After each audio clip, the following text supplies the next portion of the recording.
बाहर खड़ा था, दरवाजा क्यों नहीं खोला? मुझे नींद आ गई थी, आवाज नहीं आई। आँख खुलते ही मैंने दरवाजा खोला। नींद आ गई थी? नींद आ गई थी या नींद आने का बहाना करे क्या? आप इतने रात तक कहाँ रहते हैं? क्या करते रहते हैं? दिमाग चाहते कि मेरा आमने सामने जुबान लड़ा रही है, हाँ? दरवाजा क्यों नहीं खोला? हाँ? मैंने कहा ना, मुझे नींद आ गई थी। आपने मुझ पर हाथ उठाया।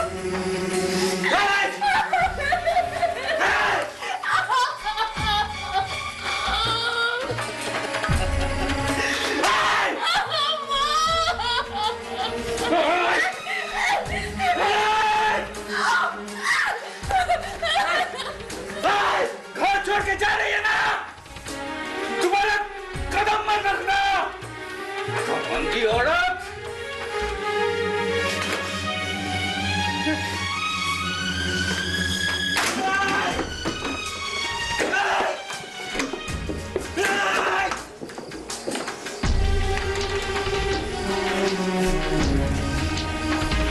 सुमन, क्या हुआ सुमन? इतने रात हो गई, क्यों चिल्ला रहे हो? लोग सुनेंगे तो क्या कहेंगे? तुम जरा शांत हो जाओ। क्या बात हुई, धीरे धीरे बताओ। मैं किसी से नहीं डरता। इतने देर से मैं बाहर खड़ा था, दरवाजा क्यों नहीं खोला? मेरे ही घर में मुझे ही घुसने नहीं देगी वो। अभी कहाँ है वो? भाग गई कलमुही। उसके टांगे क्यों नहीं तोड़ दी? मेरे पल्ले नहीं पड़ी, नहीं तो मैं उसकी नानी याद दिलाती। हाँ माँ, उसके आते ही घर में उन्नति होना भी बंद हो गई थी। अब जो हुआ सो हुआ, लेकिन अगर वो दोबारा इस घर में वापस आई तो बुरा कोई नहीं होगा। गुस्सा मत हो जयंती। वो सो गया था, जाग नहीं पाई होगी। और रात को 1 बजे तक कौन दरवाजा खुला रखेगा? थोड़ा जल्दी आया करो। अरे वाह, बाप को तो बहू में कोई दोष ही नहीं नजर आता। चलो हम सोने चलते हैं। इतना ही दर्द है उसके लिए ना, तो उसे रखना जहाँ रखना है। मैं अपने कमरे में घुसने नहीं दूंगा।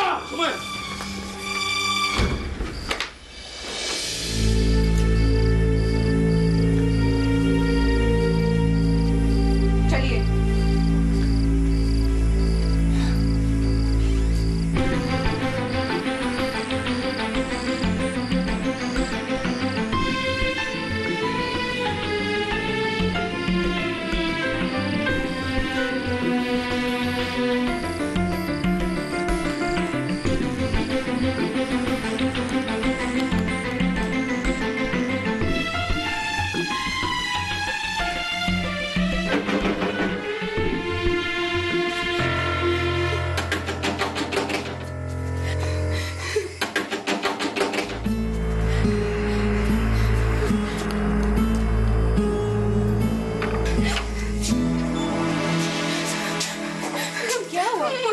रवीना मुझे बचा लो, नहीं तो वो मुझे मार डालेगा।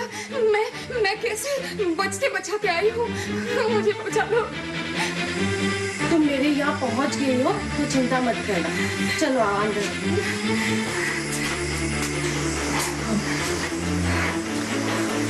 बैठो। अब कहो क्या हुआ?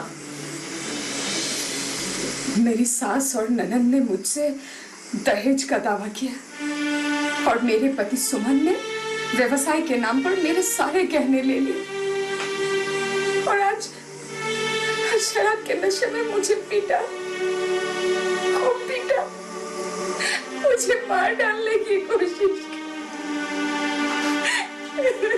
ठीक है ठीक है, अब तुम यहाँ आ गई हो तो निर्भीक होकर सो जाओ। कल हम थाने में जाके रिपोर्ट लिखाएंगे। अगर वो लोग मुझे ढूंढ रहे होंगे तो? तुम डरना मत, हम इसका जवाब देंगे।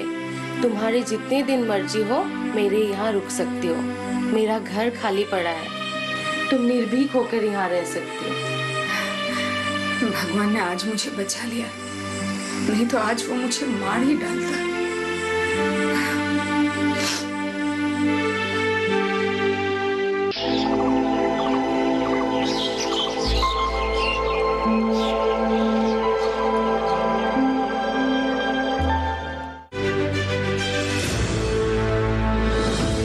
खुशहाल होंगे खेत, पशु भी रहेंगे स्वस्थ, सरकारी स्कीम का होगा लाभ, जब एक्सपर्ट्स का मिलेगा साथ, किसानों के सवाल, विशेषज्ञों के जवाब, अब सिर्फ एक फोन कॉल पर। देखिए अपना खास प्रोग्राम। हमारे टोल फ्री नंबर हैं 1800-113060, 1800-113061। हेलो किसान, सोमवार से शुक्रवार शाम 6 बजे सिर्फ दूरदर्शन किसान पर।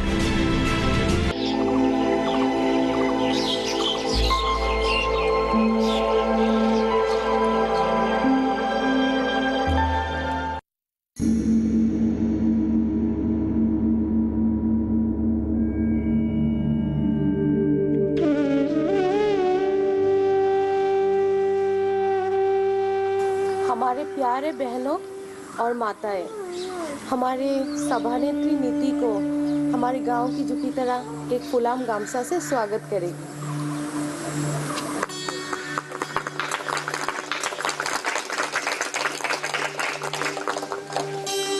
मेरे प्यारी बहनों और माताएं, हम सब भारतीय नारी हैं। भारतीय नारी की इतिहास और मर्यादा को रक्षा करते हुए हमें आगे बढ़नी चाहिए।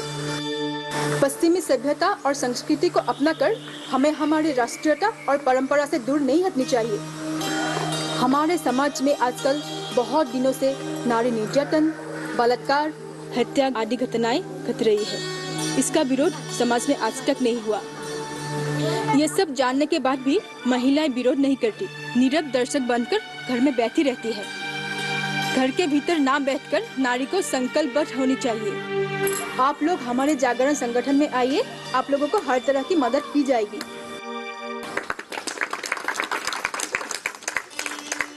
आप सबको मेरा नमस्कार। मैं भी इस संगठन से नई जुड़ी हूँ। हमारी संपादिका बहन ने सारी बातें आप लोगों को अच्छी तरह से समझा दिए हैं। मैं बस ये बोलना चाहती हूँ कि घर का काम निपटाकर आप लोग अपने ही घर में बैठे बैठे आमदनी करना सीखिए। अगर हर घर में एक ताँतखाल हो तो उसके जरिए आप लोग उपकृत हो सकते हैं। सुतालेता, ताँतखाल, जो भी सुविधाएं सरकारी तौर पर मिलती है आप लोगों को हम ला कर देंगे। बहनों और माताओं, असम शिपिनी प्रधान राज्य है। असम की महिलाएं अपने सपनों की तस्वीर हाथ करघा में बुनती हैं। असम की एरी, मुगा और पाट पूरी विश्व में विख्यात है। मेरा बस यही अनुरोध है कि आप लोग काम शुरू कीजिए। जो भी सहायता आप लोगों को चाहिए हम करके देंगे। धन्यवाद।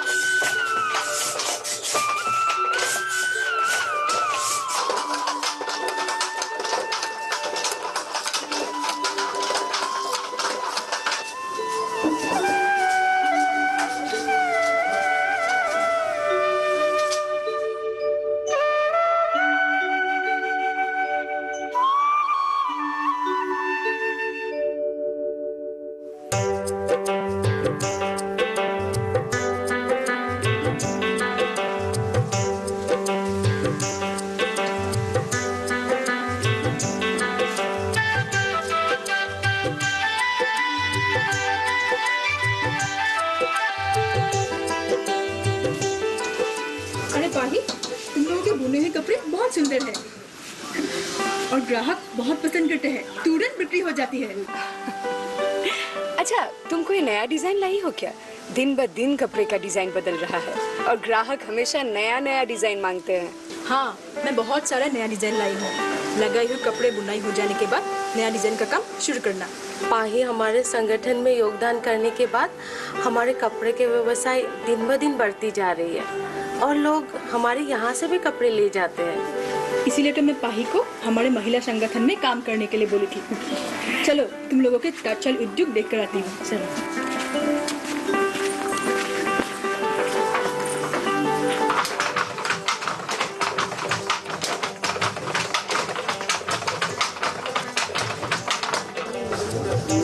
रंग बहुत सुंदर है और ये कपड़ा भी बहुत सुंदर है। अच्छी तरह बुनिए। आप लोगों का काम ठीक से चल रहा है ना? ठीक। अच्छा, बुने हुए कपड़े आज ही बिक्री केंद्र में भिजवा देना, ठीक है?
तालाब में। मिला क्या? तो देखो तुम। हाँ, बहुत मिला। हाँ। चाचा, ये दोनों आपकी बेटी है? हाँ। क्या नाम है तुम्हारा? कृष्णा। और तुम्हारा? नेहा। चाचा, ये दोनों स्कूल गए हैं कि नहीं? नहीं गए। चाचा, अपने बेटियों को स्कूल नहीं भेजकर आप बहुत बड़ी भूल कर रहे हो। इनके उम्र के सारे बच्चे जब स्कूल जाकर पढ़ लिख कर शिक्षित हो जाएंगे तब इसको बहुत दुख होगा। लड़कियां पढ़ने से क्या होगा? मैं गरीब आदमी हूँ, इनके पढ़ाने के लिए मेरे पास पैसा नहीं है। नहीं चाचा, आजकल लड़के लड़कियों में कोई फर्क नहीं होता। ये लोग शिक्षित नहीं होने से क्या काम करेंगे? हिसाब किताब कुछ नहीं जानेंगे तो कैसे कुछ काम कर सकेंगे? बात तो तुम ठीक कह रही हो, लेकिन खर्च कहाँ से दूंगा? आपको खर्चा करने की कोई जरूरत नहीं चाचा। हमारे जागरण नामक एक महिला संगठन सब खर्च देते रहेंगे। पेंसिल, किताब, यूनिफॉर्म नियमित रूप से हम सब देते रहेंगे। किस मुंह से तुम लोगों की प्रशंसा करो? ईश्वर तुम लोगों की भला करे। चाचा, अब हम चलते हैं। कल हम लोग आकर इनका नाम स्कूल में भर्ती करवा देंगे।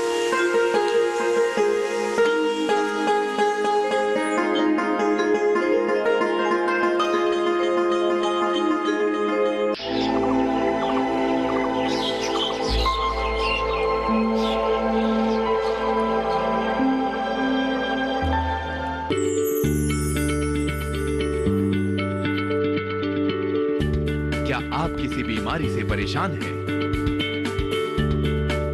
चाहते हैं डॉक्टर की सलाह? तो हम हैं आपके साथ। बताएंगे आपको जीने की राह, समस्याएं आपकी, समाधान देश के मशहूर विशेषज्ञों के।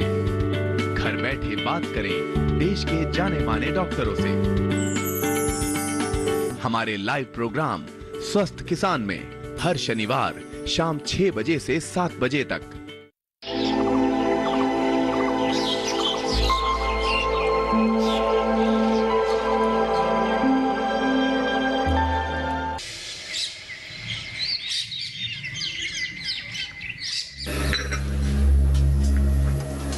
मेरा सोच और तुम लोगों का सोच में बहुत फर्क नजर आ रहे हैं। सारे गांव में मैं शर्मिंदा हुआ हूँ। लोग आजकल चर्चा कर रहे हैं। इसमें चर्चा करने की क्या बात है? हमने तो बहू पर कोई ऐसा दबाव नहीं डाला था जिससे बहू को घर छोड़ के जाना पड़े। उसने तो कभी मुझे सास का दर्जा ही नहीं दिया। लोग चर्चा करने लगे हैं कि यह हरकान बरुआ बहुत लालची आदमी है। वे दहेज के लिए अपने पत्नी द्वारा बहू पर दवा डालना शुरू किया और इसलिए बहू घर से निकल गई। अरे हमने तो बहू के साथ कोई ऐसा व्यवहार नहीं किया जिसके कारण बहू को घर छोड़ के जाना पड़े। पति पत्नी के बीच झगड़ा हुआ, बहू घर छोड़ के चली गई। अरे हम तो उस रात सो रहे थे, हमें तो जाने के बाद पता चला। तुम लोग जो कहते हो, जो करते हो, वो सब दिखावा है। दरअसल तुम लोगों ने कभी भी अपने बहू को प्यार के नजर से नहीं देखा। मेरे नजर में कभी भी तुम लोगों के बीच प्यार मोहब्बत देखा ही नहीं। आपको हमेशा मैं ही क्यों गलत लगती हूँ? बहू को शादी करके लाने के बाद आप तो हमें पराई ही समझने लगे। अरे मैंने तो कभी बहू के साथ लड़ाई नहीं की, उसके ऊपर हाथ नहीं उठाया, फिर आपकी नजर में हमेशा मैं ही क्यों गलत हूँ? मैं तुम्हें क्यों गलत नहीं समझूंगी? क्यों? बहू जाने के बाद तुमने कभी उसके कोई खबर नहीं ली। वो कैसे हालत में दिन गुजारा किया, कहाँ रहा, क्या क्या, इसका कोई खबर तुमने ली? अच्छी बहू होती तो इस तरह सास ससुर और घर परिवार को छोड़ के कभी नहीं जाती। मेरे नजर में तो बहू ने हमें बदनाम करने के लिए ये सब नाटकबाजी किया और हम पर इल्जाम लगाया। अरे घर छोड़कर जाना ही था तो साफ साफ बता कर जाती। तुम लोगों ने कभी भी मेरे बातों की महत्व नहीं दी। एक लक्ष्मी बहू घर लेकर आया, उसे भी तुम लोग अपना बना नहीं पाई। उसके सारे गहने भी मेरे बेटे ने बेच दी। सुना है आजकल उसके कपड़ों का कारोबार बढ़िया चल रहा है और कई सारे लड़कियां भी वहीं पे काम करती है। हमने तो सुमंत के कारोबार के लिए बहू के पिताजी से कुछ पैसे उधार मांगने के लिए बोला था। आजकल तो दहेज के बिना शादी का दिन भी तय नहीं होता, तो हमने ऐसा क्या कर दिया जो हमें बदनाम होना पड़ रहा है? बातों का बतंगर बनाना तो लोगों की आदत है। धन आने से भी तुम लोग खा पी कर उड़ा देती। अरे जिसका मन साफ ना हो वो उन्नति कैसे करेंगे? हाँ, मेरा ही नसीब खराब था जो बेटा ऐसा निकम्मा निकला। पिताजी, हम अगर अपनी भूल मानकर उसे वापस ले आए तो कैसा रहेगा? ठीक है, कल तुम लोग दोनों बहू को वापस लेने के लिए जाओ। अगर बहू तुम लोगों को क्षमा कर देती है तो बहू जरूर लौट आएंगे। माँ, कल हम दोनों भाभी को लेने जाएंगे और उसे अनुरोध करके कहूंगी कि भाभी हम आपको लेने आए हैं। ठीक है, चलते हैं बहू को लेने।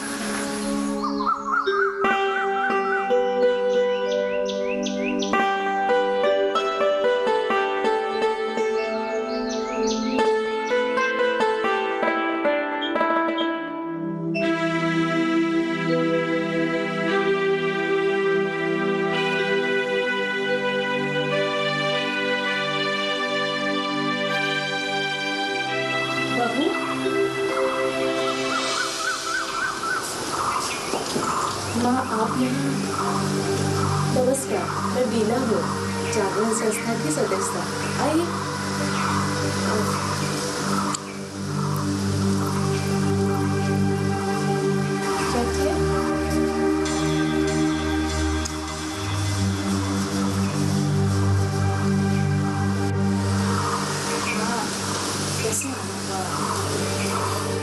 तुम हमें माफ कर दो बेटी। अब हमारी आंखें खुल गई है। बेटे की तरक्की के लिए कुछ करना चाहती थी। मैं अब उन बातों को बिल्कुल भूल चुकी हूँ। जिस दिन घर छोड़ा था उसी दिन वो सारी बातें वहीं छोड़ के आई थी।